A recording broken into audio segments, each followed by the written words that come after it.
विधायक जी जो गरीबों शोषितों वंचितों की बुलंद आवाज है और पीडीए के नायक हैं, आप आए और अपने विचारों को रखें माननीय विधायक जी। और मैं चाहूंगा कि आप लोग एक बार जोरदार नारे से स्वागत करें। तुम्हारी जिंदाबाद जिंदाबाद तुम्हारी जिंदाबाद जिंदाबाद जिंदाबाद हमारी पार्टी जिंदाबाद जिंदाबाद जिंदाबाद हमारी पार्टी जिंदाबाद जिंदाबाद जिंदाबाद भैया जिंदाबाद जिंदाबाद जिंदाबाद भैया जिंदाबाद जिंदाबाद जिंदाबाद बाबा साहब अमर रहे बाबा साहब अमर रहे जनता विकास अमर रहे अमर रहे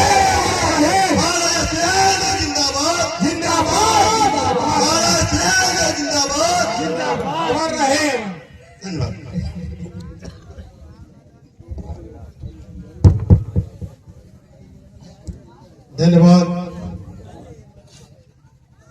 भाई संजय राजभर जी। इस कार्यक्रम के हम लोग बीच में अभी सोनू पुजारी जी का आगमन हुआ है, मैं इनका स्वागत करता हूं। इस कार्यक्रम की अध्यक्षता कर रहे पूर्व ब्लॉक प्रमुख डोभी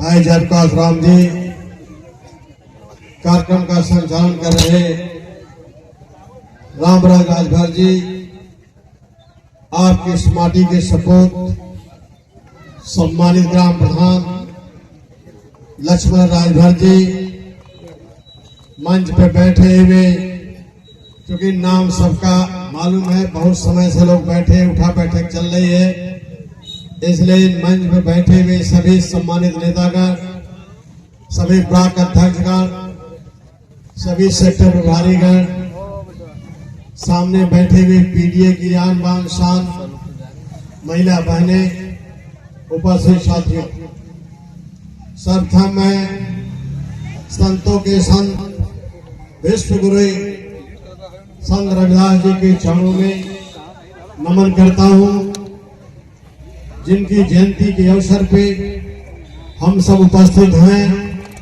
मैं इस कार्यक्रम के आयोजक अशोक महाजन जी को और महिला सभा के अध्यक्ष आरती महाजन जी को बहुत बहुत धन्यवाद दूंगा कि आपने संत रविदास जी के जयंती के अवसर पे कार्यक्रम करके याद करने का काम किया है और हम सभी लोगों को आमंत्रित किया है।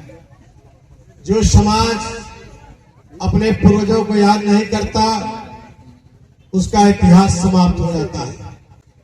आपने पूरे दलित समाज, शोषित समाज की आवाज, जिन्होंने आज के लगभग 900-1000 वर्ष पहले समाज के अंदर जो कुरीतियां थी, जो विषमता थी, उससे बहुत आहत थे, लोगों को जागरूक करने का काम किया, जिन्होंने एक मैसेज दिया था अंधविश्वास को दूर करने के लिए कि मन चंगा त कठौती में गंगा। लेकिन आज भी क्या है, कहीं मन चंगा नहीं है।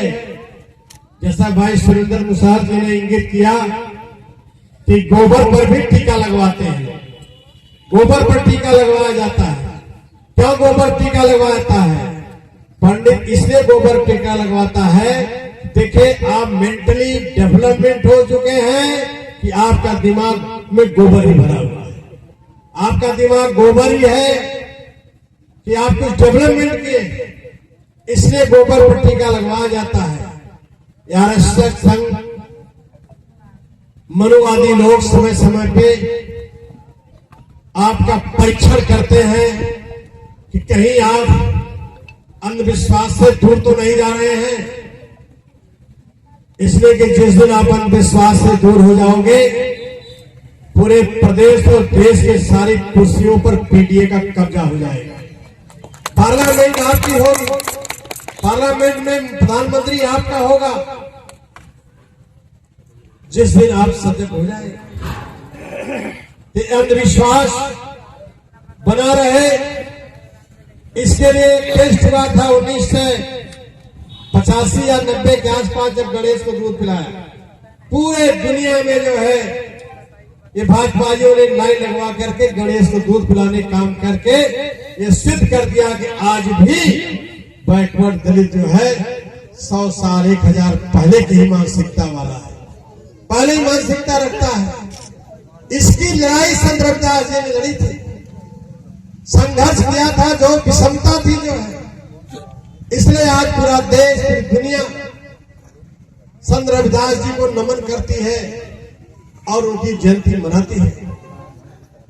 ये भ्रमित करने वाले लोग दूसरे नहीं हैं, हमारे आपके बीच के रहने वाले हैं, जो कभी हिंदुत्व के नाम पे भ्रमित करेंगे, कभी भगवान के नाम पे भ्रमित करेंगे जो है, कभी पूजा पाठ के नाम पे भ्रमित करेंगे। ये भ्रमित करने वाले यही है। लेकिन जब आपको हक अधिकार दिया जाता है तो उसका विरोध भी करने वाले यही है। अभी आपने यूजीसी को देखा, यूजीसी में बैकवर्ड दलित, साफ बात है कि बैकवर्ड दलित को अधिकार दिया जा रहा था कि जो सीटें खाली हैं, जो संविधान में निहित है 27%, और बैकलॉग जो है वो सीटें भरनी चाहिए जो है, और जो इसमें जरा सा भी हिल्ला हवाली करता है, जिसकी नीयत ठीक नहीं है, जिसकी बदनीयती है, उसके खिलाफ कड़ी से कड़ी कार्रवाई होनी चाहिए। ये यूजीसी में कानून बनाया गया। पूरे देश में हंगामा हो गया, टीका लगा लगा कर लोग विरोध करने लगे, यूजीसी नहीं लागू होनी चाहिए। अब तो साफ हो गया ना कि इस धरती पे मुसलमान हमारा विरोधी नहीं है, दूर दूर तक मुसलमान हमारा विरोधी नहीं है। अगर विरोधी कोई है तो यही सत्ता में बैठे मनुवादी लोग हैं, जिनके इशारे पे सुप्रीम कोर्ट में केस मुकदमा करके स्टे करा दिया गया कि बैकवर्ड दलित को हक अधिकार नहीं मिलना चाहिए। तो ये अधिकार आपने उनको बैठाया है। बिना बैकवर्ड दलित के सहयोग से भारतीय जनता पार्टी के प्रदेश और देश में सरकार नहीं बनी है। अभी एक बार अंगड़ाई लिया लोकसभा चुनाव में, सुरेंद्र वनवासी जी आप पीडीएफ कतार की लंबी करने की बात कर रहे थे। लंबी कतार है, अगर लंबी कतार नहीं हुई होती तो भारतीय जनता पार्टी जो 100 में 100 सीट का दम हम भर रही थी, 100 में 100 सीट हम जीतेंगे, देश का संविधान बदल देंगे। जिन्होंने नारा दिया था संविधान बदलने का, अगर संविधान बदल दिया जाता तो जो बैकवर्ड दलित को हक अधिकार वोट देने का, वो भी वोट का अधिकार समाप्त हो जाता। लेकिन पीडीए की कतार ने संविधान बचाने के लिए पूरे प्रदेश में ऐसा अलग जगाया कि 43 सीट जीत करके समाजवादी पार्टी भारतीय जनता पार्टी को केंद्र में संविधान बदलने से रोकने का काम किया, पूर्ण बहुमत से रोकने का काम किया। भाजपा पूर्ण बहुमत में नहीं आ पाई, इसलिए उसका सपना पूरा नहीं हुआ। अगर पूर्ण बहुमत में आ जाती, जो नारा दिया था 80 में 80 सीट जीतेंगे, अगर 80 में 50 भी सीट जीत जाते तो भारतीय जनता पार्टी पूर्ण बहुमत की सरकार केंद्र में बनाती, और केंद्र में बनाकर फिर बनाए चाहे ढंग से, अपने ढंग से देश का संविधान लागू करने का काम करते। आज जो बाबा साहब अम्बेडकर ने हमें संविधान में जो है वोट का अधिकार दिया है, इसी अधिकार से वंचित है जो है, बहुत परेशान है, क्योंकि अधिकार आपको नहीं देना चाहते थे कि सबको वोट का अधिकार मिले। वोट का अधिकार केवल जो ग्रेजुएट थे, जो जमींदार थे, उनको देना चाहते थे। यही देश का संविधान बनाएंगे, यही देश चलाएंगे। लेकिन मैं नमन करूंगा बाबा साहब अम्बेडकर जी को, जिनके विद्वत्ता के सामने सबको झुकना पड़ा, और वोट का अधिकार आपको, हमको, सबको मिला जो है। अगर वोट का अधिकार आपको, हमको नहीं मिलता तो कोई पूछता हमको, आपको जो है कोई नहीं पूछता जो है।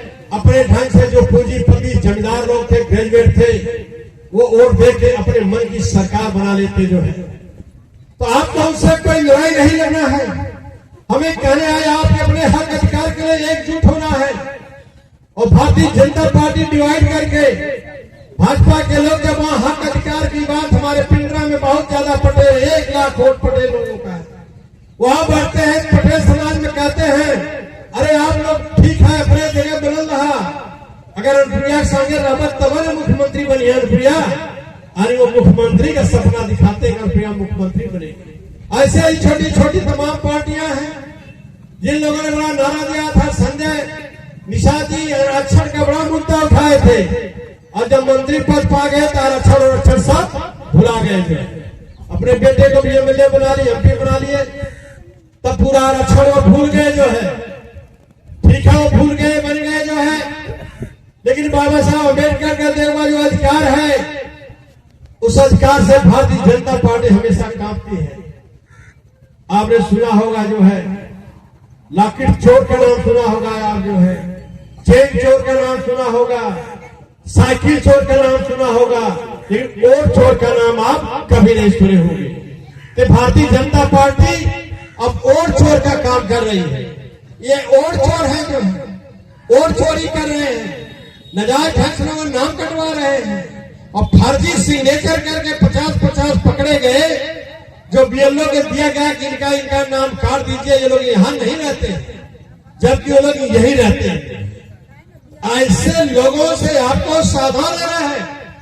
2027 का मामूली चुनाव नहीं है, ये चुनाव तय करेगा बैकवर्ड दलित के बच्चों का भविष्य उज्जवल रहेगा कि नहीं रहेगा, उनके उज्जवल पे उनके भविष्य पे ताला लगेगा कि उनको हर अधिकार मिलेगा। ये 2027 का चुनाव तय करने जा रहा है। इसलिए आप सभी लोगों को एक बार एकजुट होना पड़ेगा, चाहे दलित हो चाहे बैकवर्ड हो। जब आप लोकतंत्र को जिंदा कर लेंगे, लोकतंत्र मजबूत हो जाएगा, संविधान हमारा सुरक्षित हो जाएगा। जब संविधान सुरक्षित हो जाएगा, तब जो है वोट का अधिकार किसी को छीनने की हिम्मत नहीं पड़ेगी। जब वोट का हमारा अधिकार सुरक्षित रहेगा, तब भविष्य में चल के आप किसी को भी एमपी, किसी को एमएलए, किसी की सरकार को बना सकते हैं। लेकिन अभी संकट है लोकतंत्र का कि लोकतंत्र 27 के बाद सुरक्षित रहेगा कि नहीं रहेगा। अगर हम आप इसी तरह से बटे रहे, भरपासी लोहार पहाड़ मुसहर कटिंग बंद, सारे लोग बटे रहे, राशन को उनको वोट दे दिया, उनके पास पैसा है, खाते में पैसा भी 10-20 हजार भेज देंगे, चुनाव आएगा। जैसा बिहार में किया इन्होंने, मध्य प्रदेश में किया, वैसा यूपी में भी करेंगे। आपके खाते में पैसा भेज देंगे और भेज देंगे, आप उसी लालच में उनको वोट दे देंगे। आपके वोट से ही आपके बच्चों के भविष्य का जो है हमेशा हमेशा के लिए खात्मा करने का काम करेंगे। हमेशा हमेशा से आपके बच्चों के भविष्य में ताला लगाने का काम करेंगे। तो बैंक में पैसा देते हैं, ले लीजिए, राशन देते हैं, ले लीजिए। ये सरकारी खजाने का है, किसी के बाप के गोडाउन का नहीं है, किसी के बाप के बैंक के खाते का नहीं है। ये तो पैसा भरना पड़ेगा। जब देश में जब तक देश आजाद हुआ, मनमोहन सिंह तक प्रधानमंत्री थे, तब तक देश पे 56 लाख करोड़ रुपया कर्जा था। आज ये भारतीय जनता पार्टी जब से बैठी है, ये जो प्रधानमंत्री सिन्हा ठोक ठोक के कहता था मैं देश को बिकने नहीं दूंगा, आज औने पौने दामों में देश को बेच रहे हैं, और आज देश के ऊपर 240 लाख करोड़ रुपया कर्ज हो गया है। ये कर्ज लेके क्या कर रहे हैं? अपनी राजनीति मजबूत कर रहे हैं, गरीबों के खाते में पैसा भेज रहे हैं, उस पैसे के बदले वोट ले रहे हैं, और पैसा कुछ बड़े बड़े उद्योगपतियों का कर्जा माफ कर रहे हैं। एक दो काम विदेश से कर्ज लेके कर रहे हैं, और ये कर्जा आपको हमको सबको भरना पड़ेगा। जो भी देश के ऊपर है, आपको सबका, जितनी महिलाएं बहनें, सबको भरना पड़ेगा। ये रहेंगे चले जाएंगे। ये तो कहते हैं मैं आया हूं झोली उठा के लेके चले जाऊंगा, जो चला जाऊंगा, लेकिन देश का कर्जा तो रहेगा ही, देश का कर्जा भरना पड़ेगा। जो इसलिए हम अभी से आगाह करने आए हैं कि एक बार आप सब एकजुट होकर के सारे मतभेद को भुलाकर, जो बाबा साहब अम्बेडकर का, जो हमारे भगवान हैं, जिनका लोकसभा में अपमान किया, और पूरे प्रदेश में समाजवादी पार्टी ने नारा दिया कि बाबा तेरा अपमान नहीं सहेगा हिंदुस्तान, पूरा प्रदेश देश भेजने का काम किया। कोई भी भारतीय जनता पार्टी के एक नेता नहीं बोला जो है, और भाजपा का बड़ा नेता लोकसभा में अपमानजनक टिप्पणी किया जो है। आरक्षण छीनने का एक काम लगातार करते जा रहे हैं। और अभी मेरठ में देखा है दलित की मां, बेटी की मां की हत्या करके उसके साथ कुकर्म किया गया जो है। ये आज जो 100 साल पहले अभी कहते हिंदुत्व के नाम पे हम सब एक हैं, कहीं नहीं है, केवल वोट लेने के लिए हिंदुत्व का नारा लगाते हैं। वोट लेने के बाद फिर ये भर लोहार पहाड़ मुसर खटीक की भावना से देखते हैं जो है, सिर्फ एक वोट के लिए हिंदू बनाते हैं। आज जो यूजीसी लागू हो रही थी तो क्या तकलीफ थी इनको जो है, अरे आप हिंदू हम हिंदू हैं, हमें हक अधिकार मिल रहा है, तो आपको क्या गुरेज है? ये गुरेज है, इन सब तमाम बातों का बदला इनसे लेना है। संविधान बदलना चाहते हैं, उसका भी बदला लेना है। बाबा साहब अम्बेडकर को जो मूर्तियां या तोड़ी जाती है उसका भी बदला लेना है। अपमानजनक टिप्पणी जो बाबा साहब खिलाफ की गई उसका भी बदला लेना है। बोलिए आप लोग बदला लेंगे कि नहीं लेंगे? बदला लेंगे। जब बदला लेना चाहते हैं, एक बार सारी बात भूलकर भारतीय जनता पार्टी के जो हराती है, जो हराने का काम करती है पार्टी, उस पार्टी को वोट दे करके इनको हर बूथ पे जमानत जब्त करा दीजिए। जब हर बूथ पे इनकी जमानत जब्त हो जाएगी तब कभी भी घूम करके बाबा साहब अम्बेडकर को मूर्ति को तोड़ने का नहीं काम करेंगे, अपमान करने का काम नहीं करेंगे जो है। अभी पिंडरा में इतना बुरी तरह से घिनौनी एक मैंने दिखाया था, वहां पे तस्वीर किस तरह से अम्बेडकर साहब के मूर्ति पर एक पंडित जो है पान खा के थूक रहा। अभी 15 दिन की बात है और नीचे से आग लगा के जला करके मुर्दाबाद कर रहा है। कब बदला लगे, कब तक सोए रहेंगे आप लोग? इसी तरह जब बटे रहेंगे ये लोग सबके पुतले फूंकते रहेंगे जो है, सबको गालियां देते रहेंगे। लेकिन एक बार एकजुट होकर अपनी आपको ताकत दिखा दोगे, जब अपनी ताकत दिखा दोगे तब इनके समझ में आ जाएगा कि अगर बैकवर्ड दलित के हितों का हम हनन करेंगे तो हम नेस्तनाबूद इस धरती से कर दिए जाएंगे, मेरा कहीं अता पता नहीं चलेगा। इसलिए मैं आपसे कहना चाहूंगा, एक बार सारी बातें भुला करके, लोकतंत्र है, लोकतंत्र में चुनाव तो हमेशा होता है, हर 5 साल बाद होता है।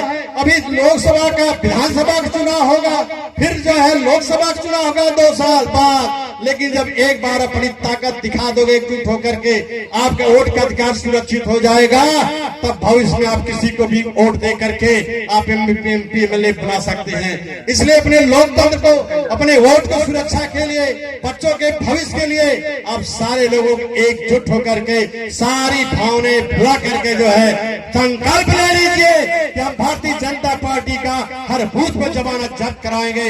इनको घुसने मत दीजिए गांव में तो पूछ लीजिए क्या यूजीसी में जो आरक्षण अधिकार दिया जा रहा था उसका आप लोगों ने विरोध क्यों किया जो है, और सुप्रीम कोर्ट में मुकदमा जाकर स्टे क्यों लगाया जो है, पहले इस बात का जवाब दे लीजिए।